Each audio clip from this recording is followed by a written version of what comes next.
remember thinking like, what? So what I was doing was possibly witchcraft? Like, what is happening? And I know that sounds very extreme to say, but, and trust, I'm not like even the most like devout or whatever, but at the same time, I knew I didn't want to go against God. Like, that's what I knew at that moment in my life. And so I started to really just ask him to show me more, like, what does this mean? And y'all, like, one thing he brought to my attention was the language I was using. Like, I wasn't doing crystals or sages or things like that, but the type of therapy I was doing was almost like a little bit of astral projection maybe, and just stuff that I probably shouldn't have been doing. Like, I'm sure I opened up doors I should not have opened, hence the session with the thing coming through the door. And I remember even being in a meeting with a coworker who does practice like yoga on a whole nother level. She literally said to me like, "Oh, are you a yogi or whatever?" Because of the way I was talking. And I was like, "No, I have faith." I didn't even know, because at work you scared to say God sometimes, but yeah, I was just like, no, I have another faith. But he convicted me in that moment because I sounded like them. And honestly, if you're in education or just in that field, a lot of things can be like similar to those type of practices.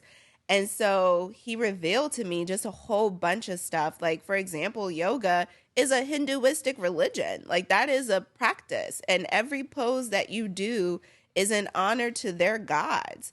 And so, like, a lot of times, we'll get into things and not know. And Hosea 4:6, I believe, says, like, my people perish because of their lack of knowledge. Like, we'll get involved in things, not know, and open up doors that we don't even know what we've opened up our lives to. And so when I tell y'all, like, he really just sat me down. He really did, and opened up my eyes.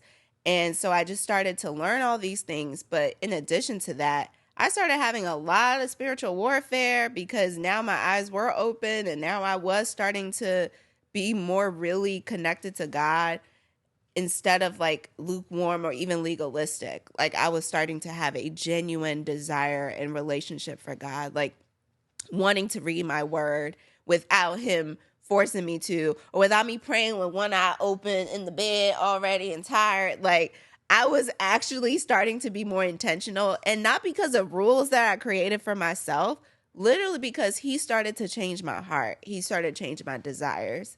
And so, yeah, and I don't even say that to boast. Like, all of that is because of the glory of God. And so, yeah, he started to change my desires. And of course, the enemy do not want you to be aware. He doesn't want you to know that you are above him and not beneath. Like, he doesn't want you to know those things about your authority. And so I was dealing with a lot of spiritual attacks to the point, y'all, I thought I was going crazy. Because I was just like, what is happening? Why am I having these crazy dreams? I'm not even going to go into the dream piece yet because that's going to probably be another episode. But I was having some really crazy dreams. And I was also pregnant, which I think heightens like how you're experiencing like the spiritual realm. But that's on another note. So yes, so I'm going through a whole lot. But thank God he walked me through it. So he taught me how to fast. I started to fast, which then led me to things like this podcast. But it also started to break chains off of my life. Things started to be revealed to me of what I needed to denounce and declare with my words. And y'all, I am learning there's so much power in our words. What we speak is so important. And we'll talk more about that in another episode as well. But please, please keep in mind, life and death is truly in the power of the tongue. And you can kill things with your mouth, or you can bring things to life. And so I literally started just being more intentional with my words and started knowing my identity in God. Like, that really shifted me a lot, because so many times the enemy makes us doubt who we are in God. And we walk around here all timid and scared to declare things or decree things because we think, oh, well, if it happens, no, speak it. Ask the Lord if it's according to his will. Can you please allow this to come to pass? Like, declare it. And there's so much that has happened in my life simply from me learning the authority I have in Christ Jesus. And so yeah, I started to just also truly learn the nature of God. Um, One of the things he told me was he wasn't my earthly father.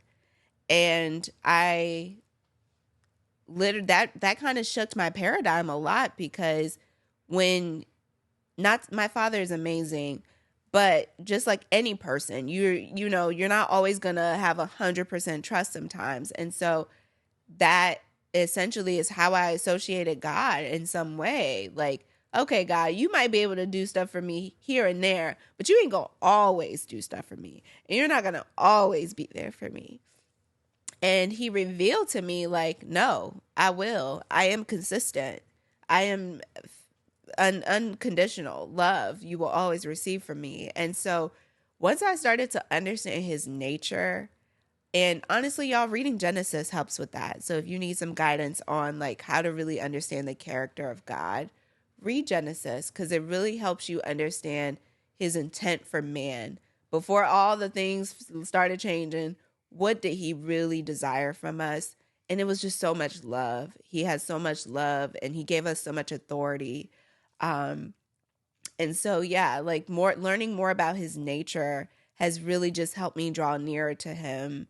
And then, yeah, so that's most of my journey with God. And trust and believe, as the season goes on, you'll hear more about what that is and what that looks like.